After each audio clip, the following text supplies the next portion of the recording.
Stay. If I'd known they were coming, I'd have hit it a little louder. Discernment versus judging.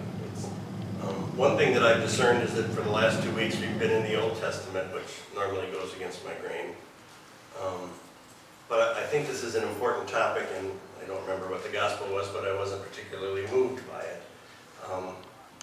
Because we confuse the two. And in fact, we want to make discernment and judging the same thing, and it isn't.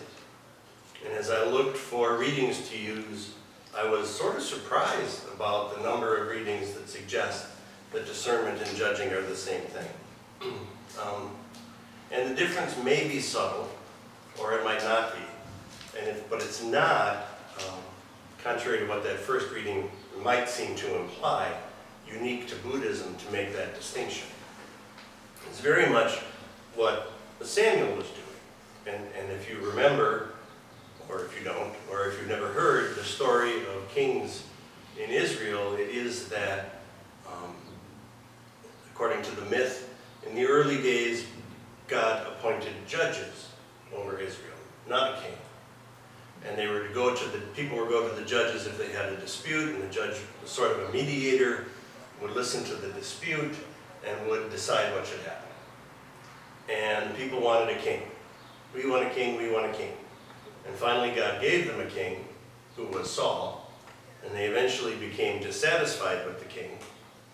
And God said, I told you so. Well, not exactly like that, but more or less. And he sent Samuel, who was a prophet, out to anoint a new king. And it's kind of interesting. There they go. God, it's good to look at more. It's kind of interesting that we were, just before we started, we mentioned this idea that God's ideas are not our ideas, or God's ways are not our ways. And I don't know that that's always true. Yeah. But it just recommended for this Monday. Thank you.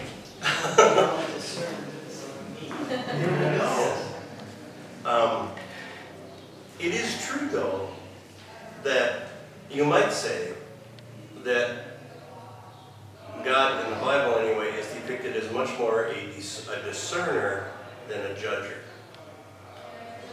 Not universally true, but generally true, particularly when it comes to making decisions about people and choices.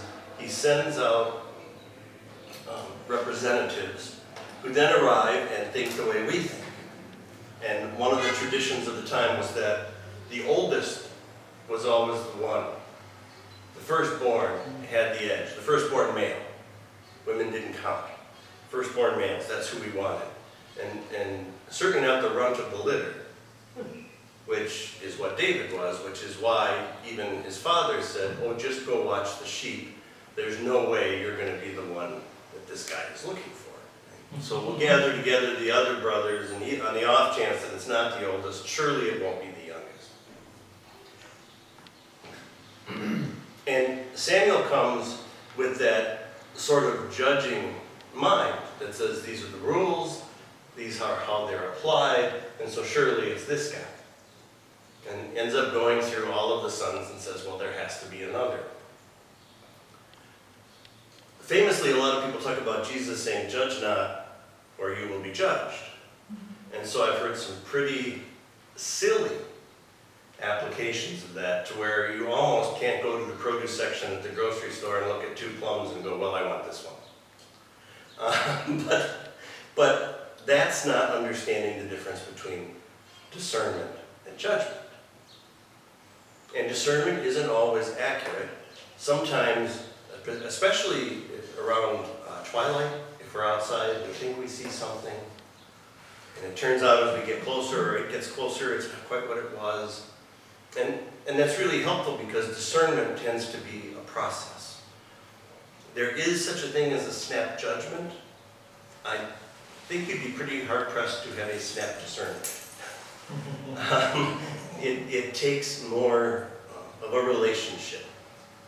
Back in the day, I lived in what at one point was the servant quarters behind a rather large house on about 50th and Good Hope. And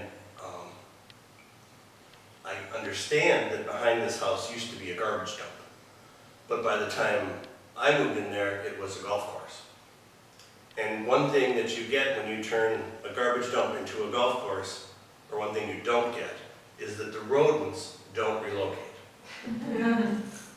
They hang around. And this house was like a 3-room little cottage, and it had an outside, one of those bulkhead doors to get into the basement, and there was also a trap door in the pantry that you could descend this rather precarious little set of steps down into the basement.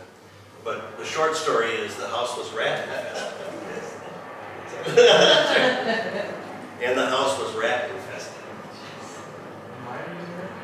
Well, because it was cheap. And it was actually kind of funny, you know, the woman that lived in the main house was elderly, and so it was really cheap if you helped clean her house once a week. And her house was at least mouse infested. And her daughters denied it, and she was sort of one of these toddly kind of old ladies. And in her basement by the washing machine, I found a mouse flat as a pancake, so she must have toddled down there and stepped on it and not even known. But I was in the garage one day, and the garage had those doors that you pull open too, a sort of a theme throughout the property, the old. And it was a 3 or 4 car garage. It was quite large. And there were a bunch of boxes in there filled with stuff. And I don't really remember why I was in there. But this thing jumped out of a box while I was near it. And I'm still not quite sure what it was. But not only did we have rats and mice, but we had the world's largest raccoons, because you could still dig a hole and get to the garbage and get plenty to eat. And I was sure it was a raccoon. It was red. It was probably just a really big cat. Scared the hell out of me to where I went running out of there screaming like a little kid. But that's discernment and having to do it quickly. Something large and furry is coming at me. What do? I could hang around and observe, but I'm probably going to get the heck out of there knowing what all is living in the area. Could have been a fox. I don't know. It was that kind of color. Discernment is value-free. Discernment says, I'm going to observe the qualities of this and try and get to what it is. Now, discernment may call for judgment eventually. And one of the things that can help us get to discernment is that we have to figure out how to slow down. And this is one of the values of meditation, is that if you spend time in the silence enough, what we find is that we start to resist society's message that says, judge, act, now, go. And the world around us begins to slow down a little bit so we can make those choices.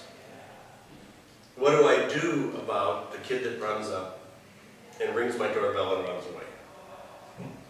Do I do what my parents would have done, which is go chase him down the street? Or do I discern that that really isn't an appropriate response, and so I do nothing? Especially when, in my neighborhood, they're so stupid. We live on a corner, and there's a frontage road that, if you drive out of our driveway and keep going, you're on the frontage road. They haven't learned that if you play ding-dong ditch, you shouldn't run down the frontage road. Where I can just look out my window and sort of wave as you just... But that is the way we start to change behaviors that we have, or responses that we have, that we aren't very fond of. It's that we learn to discern. We start to think about, what does this really mean? How serious is this perceived offense? How do I really want to respond? And sometimes, if you discern that someone's on the porch, pouring gasoline on the bushes and about to light them on fire, you may make the judgment that it's time to go stop them, and what they're doing is wrong. That's very different from saying, this person is a defective human being. And that's, I think, what Jesus was talking about when he talked about judge not or you will be judged. We just have to be able to separate the person from the things they do. Because no person of sound mind is going to go out and decide it's a good idea to become an arsonist. There has to be something that happened. Something in that person's experience that led them to that place. Now, we can certainly judge the behavior. It's very different. If you are walking past the playground and you notice somebody is headed towards the playground with an automatic weapon, you may decide that the best thing to do is stop them from doing that, and you may decide, or find somebody who can, and they may have to stop them with extreme force. But does that really mean that this person is an irredeemable, irreparable human being who can never change? Our justice system sometimes seems to say so. And we've said so about everything from the guy going to the playground with the automatic weapon to the guy selling a couple dollars worth of marijuana on the street corner. That's a failure, in my estimation, to discern. That's a failure to look at what is the harm. That's a failure to look at the impact, both of what the person has done and what our answer to it might be.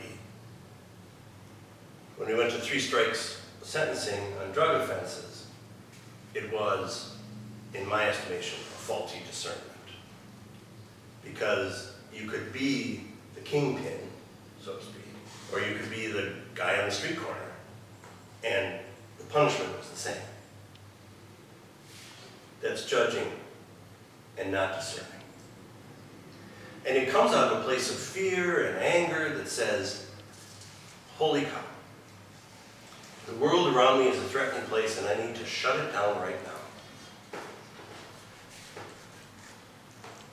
And sometimes I need to shut it down in ways that I believe will ensure that I'll never be in danger. But the sad truth is, that day isn't going to come. That there's no way we can guarantee that nothing bad will ever happen again to us as long as we live.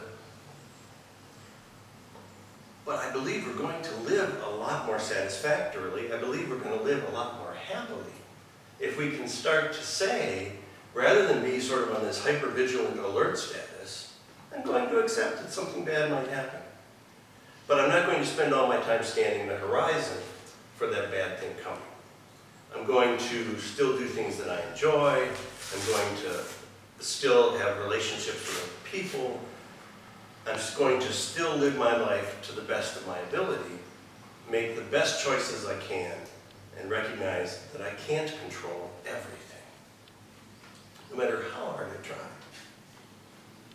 And I believe if we're going to have peace in the world, we're going to have to move to a greater period of discernment rather than snap judgment and reaction, whether that's locally or internationally or somewhere in between. That we just, I can't imagine what it's like to be faced with the kind of decision that says, let's go bomb somewhere. But there are people who have to do that, and I think they're going to make better, I really believe they're going to make better decisions if they spend more time discerning what the best response is than they do right now. Amen.